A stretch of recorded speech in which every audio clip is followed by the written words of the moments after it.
berdi, şoňa da 2000 manat pul bayrağını berdi. Ikinci soru. Ikinci soruň jogap berenin bayragy 2000 manat. 2000 manat. Kakamrat tarapyndan. Paragat näme goýdy? Paraga da 5 manat berdi. Kakamrat 2000 manat berdi da. Ondan men hadi yetiştiğimce pul paylar yetişmediğim ne deyip onu ertir aşağıda toyunma o yerde tanlar mıydı? Ha.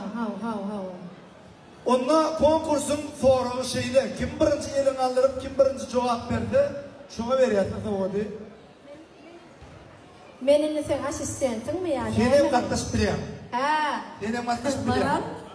Şimdi soru şeyle katı anlatacak bir ürfürüm. Sultan Öderecemiz dünya iğnenine senin adın Sultan Özel, senin adın Sultan Özel, senin adın Sultan Özel deyip Moğollu 3 gözü kulağını adan etti.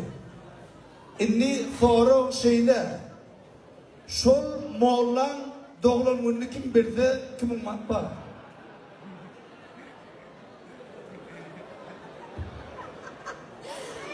Biliyor musun Maral? Enemeden adını takan adan adını koyan Moğollan demesi? Kim şol doğulan günü verdi, Kakamurad'ın adından 2000 manat, onun neti vermekte olmalı. Ya bilir ya doğru derler. Bançova. Öyle biliyor mu kayanış? Onu yok bilir ya doğru derler. Yok Kakamrad'ın öyle biliyor mu? Kakamurad'ı bilen neydi? Yani o bilenini bilmeyeni biz bilen dakta. Aydanı bir doğru adam sana dakta. Ondan birden kim biri şu doğulumunu bilse deydi. 44 yıl ekin şu Adana'ydan oğlu. Kim şu doğulumunu bilse deydi. Ondan soğudun vermedim dedim. Onunla deydi şu adamı öldü olmadan vermem korona diye.